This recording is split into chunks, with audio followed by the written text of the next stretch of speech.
Can the flavor of chicken and waffles be put into a Mai Tai? I think it can. I've only been to Roscoe's Chicken and Waffles 2 or 3 times, but it's one of my all-time favorite things. Chicken and waffles elsewhere, it can be good, but something about Roscoe's Chicken and Waffles is just next level for me. I didn't find that any one particular thing that they did was like out of this world or the best, but the combination of their waffles, chicken, butter, maple syrup, and most importantly of all, the hot sauce, it's basically perfect to me. So we're gonna put all of that, or I should say most of that, into a Mai Tai-like drink, which I'm calling the Hot Waffle Mai Tai. Now the temperature of this will not be hot, but the hot sauce is the hot part here. I didn't want to put chicken in a Mai Tai, so I'm kind of skipping over that part entirely. And if you have ideas for how to get chicken into a Mai Tai, please do not leave them in the comments. We don't need that, we don't want that. But that does mean we are using some hot sauce, maple syrup, butter, and then an orgeat that brings out some of the Waffle House-like flavors. Now, the times I went to Roscoe's was like 10 to 15 plus years ago, and they used to use Red Rooster hot sauce. And in the best of ways, it's a very generic Louisiana hot sauce, cayenne, vinegar, and some saltiness.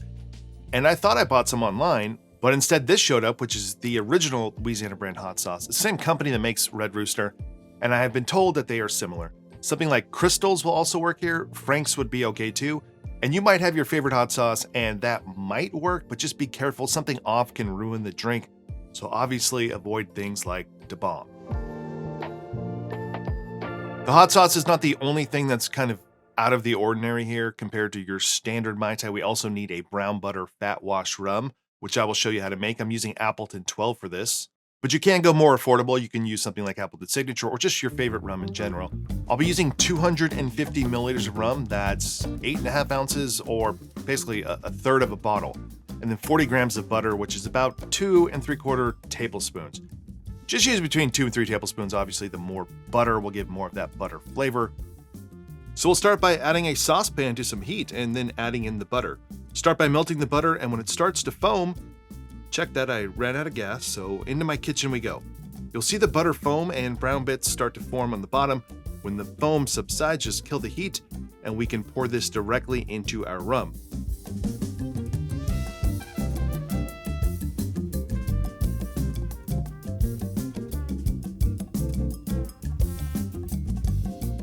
Shake this up, and then let this sit out for at least 4 hours.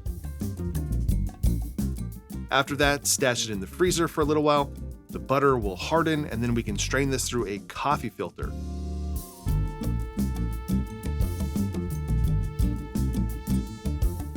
It'll take some time, but you will be rewarded for your efforts.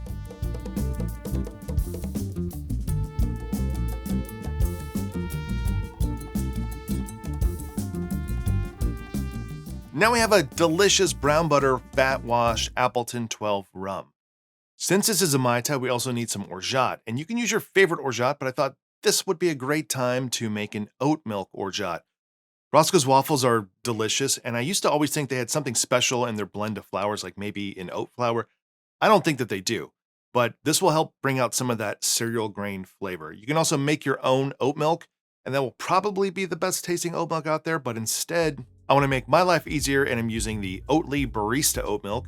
This is another thing I used to think had more oat flavor than regular oat milk. I'm pretty sure it does not, but it does have more fat and stabilizer. So overall, I think this is just going to work better in an orgeat compared to just standard oat milk. This will be 50-ish Brix, and I'm keeping the sweetness a little bit lower here than my standard orgeat since we're using maple syrup as well in the cocktail. Into a pan, I'm adding in 250 grams of oat milk with 125 grams of brown sugar and 125 grams of white sugar. No need to boil this, just warm this up so it will dissolve the sugar more easily.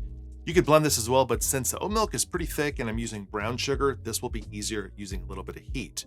And if you hate anyone that measures in grams, then this is 2 parts oat milk, 1 part brown sugar, 1 part white sugar. Finally, I'll add in 1 teaspoon of vanilla extract, a tiny pinch of cinnamon, and some fresh nutmeg.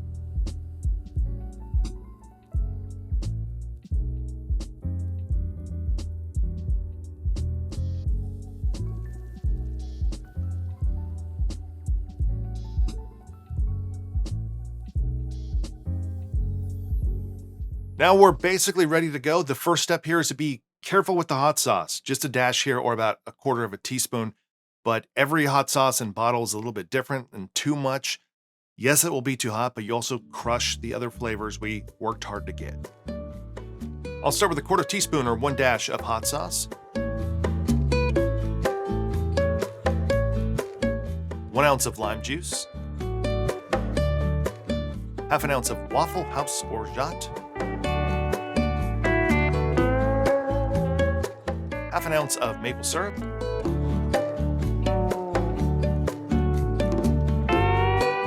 1.5 ounces of brown butter washed Appleton 12 rum, and then 3/4 ounces of OFTD rum just to bump up the proof and to make it a little bit more hot.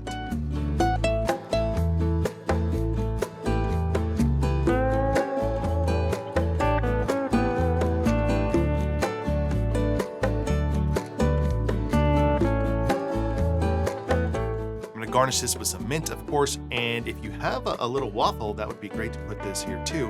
Everything in this drink is nut-free, and if you don't use this waffle garnish, then it will be gluten-free as well. All right, let's try it. Cheers. That lime juice brings the acidity, but then that hot sauce, it kind of like hits you back here in the back of the mouth. It's not too tart, but it has that that punch. There's that umami going on in here as well. And then the sweet components balance all of that out. So you have some sweetness there from the maple syrup, from the Waffle House Orgeat, bringing in all those spices, the cinnamon, the vanilla, the nutmeg, and you get the brown sugar notes there too. So it's not like your typical clean Orgeat. There's a lot more to it. Sometimes there are cocktails that have all of these complicated things going on, and it's hard to pick out each component. And sometimes it's fun to try. I like doing that, but in this instance, there are a lot of complicated things going on, and they don't necessarily all show themselves easily, but they're not really supposed to. That's what I love about chicken and waffles. It's that combination of those flavors. It's the waffle with the saltiness, with the butter, with the maple syrup, with the hot sauce. Somehow mashing that all up together, for me, just works as its own flavor. And that is what exists in this glass. And you still get rum. You still get that brown butter, that burnt butter, caramelization note there too, with the Appleton 12, that aged rum. And then you get the pop there of even more rum by using something like OFTD. I don't think it's for everyone, but if you like chicken and waffles, if you like Roscoe's, if you like that little bit of the Louisiana hot sauce flavor on something sweet, so getting the sweet and savory, then you will probably love this. So that's it for this one, the Hot Waffle Mai Tai. I can't believe I'm saying that out loud, but here you have it. If you enjoyed this video, please give it a like below, consider subscribing, and if you want to support this channel more, go check out my Patreon page. Otherwise, I'll see you on the next one. A fork full of waffle helps the fried chicken go down. A fork full of waffle helps the fried chicken go down. A fork